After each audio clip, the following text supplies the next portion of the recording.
ఉసిరి పచ్చడికి కావాల్సిన పదార్థాలు: హాఫ్ కేజీ ఉసిరికాయలు, 3 పెద్ద సైజు నిమ్మకాయలు, పచ్చిమిర్చి చీలికలు, ఉప్పు తగినంత, ఆవాలు, జీలకర్ర, మెంతులు 1 టీ స్పూన్, నువ్వులు 100 గ్రాములు. నూనె కాగిన తరువాత ఉసిరికాయ ముక్కలు వేసుకొని కొద్దిసేపు మగ్గించుకోవాలి.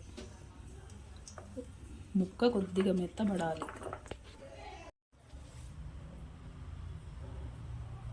ఉసిరికాయ ముక్కల్లో 1 స్పూన్ పసుపు, అలాగే మనం సన్నగా తరిగి పెట్టుకున్న పచ్చిమిర్చి చీలికలను కూడా వేసి కొద్దిసేపు మగ్గనివ్వాలి.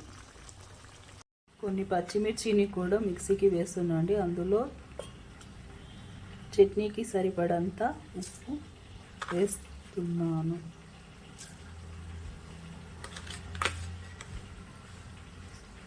మూడు స్పూన్లు.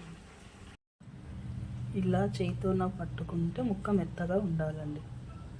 అలా ఉన్నప్పుడు స్టవ్ కట్టేయచ్చు. మనం మిక్సీకి వేసుకున్న పచ్చిమిర్చి పేస్ట్ కూడా ఇందులో కలపాలి. ఇలా పేస్ట్ వేసిన తర్వాత కొద్దిసేపు మగ్గనివ్వాలి. దీంట్లో నువ్వుల పొడి, మనం గ్రైండర్ చేసి పెట్టుకున్న నువ్వుల పొడి, జీలకర్ర, మెంతు పొడి, ఆవాల పొడి 3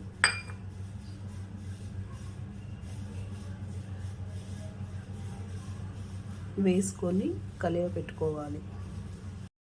చివరగా నిమ్మరసం యాడ్ చేసుకున్నామండి.